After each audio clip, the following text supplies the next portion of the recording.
राधे दोस्तों, चलिए शुरू करते हैं विष्णु पुराण का 42वां अध्याय, जिसमें गृहस्थ विषयक सदाचारों का वृतांत है। यानी कि गृहस्थी में रहकर हमें क्या क्या करना चाहिए उसके बारे में वर्णन है। और वो कहने लगे, गृहस्थ मनुष्य को प्रति दिवस देवगण, गाय, ब्राह्मण, सिद्धों, व्यवृद्धों यानी कि बुजुर्गों और आचार्यों का पूजन करना उचित है तथा दोनों संध्या वंदन और अग्निहोत्र इत्यादि कर्म करते रहना चाहिए।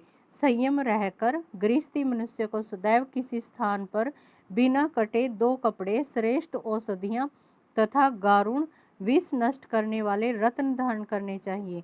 उसको चाहिए कि वह अपने बालों को साफ तथा चिकने रखे और सदा सुगंधित सुंदर वेश मन भरने वाले सफेद फूल धारण कर ले।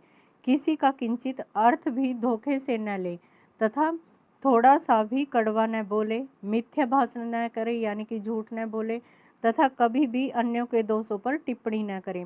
दूसरों की स्त्री से प्रेम और दूसरों के साथ दुश्मनी न करे। बुरी सवारी पर न जाए, नदी की छाया का कभी अवलंब न ले। अच्छे आदमी दोषपूर्ण कार्य, दोषयुक्त संग तथा दोषयुक्त पुरुषों से मित्रता नहीं करते तथा न कभी राह में अकेला चलना ही ठीक है। तेज जल प्रवाह के सामने आकर स्नान नहीं करना चाहिए, यानी कि जहाँ पर तेज प्रभाव हो जल का।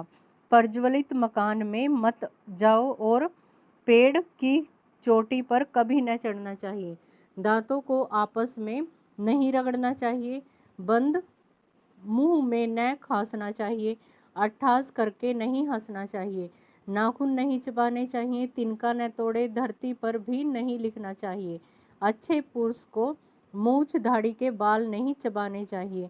आपस में ढीले तथा अपमान और निंदा योग्य नक्षत्रों को भी नहीं देखना चाहिए। दूसरे की पत्नी को नंगी न देखे तथा निकलते हुए तथा छिपते हुए सूरज को न देखना चाहिए तथा शव या शव गंध से घृणा नहीं करनी चाहिए, क्योंकि शव का गंध सोम का अंश हुआ करती है।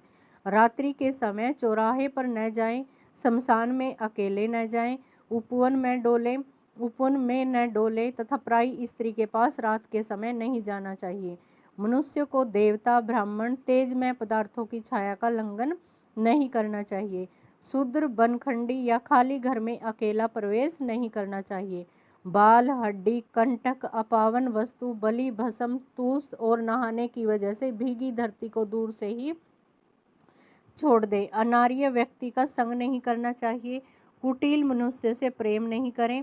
सांप के पास नहीं जाना चाहिए तथा जागने पर ज़्यादा देर तक लेटे नहीं रहना चाहिए। बुरे पुरुषों से भी संभाषण करता है और जिनके मन में सदैव मित्र भाव रहता है वह मुक्ति प्राप्त करता है, यानी कि वो मुक्ति को पाता है।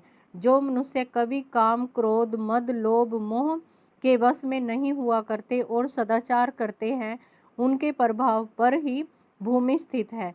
इसलिए मनुष्य को उसी सत्य को बोलना चाहिए जिससे दूसरे की प्रसन्नता हो और क्लेश न पहुँचे, यानी कि जो दूसरे का भला करे। अगर आपको ये वीडियो अच्छी लगी है तो इसको लाइक कीजिए। मिलते हैं नेक्स्ट वीडियो में।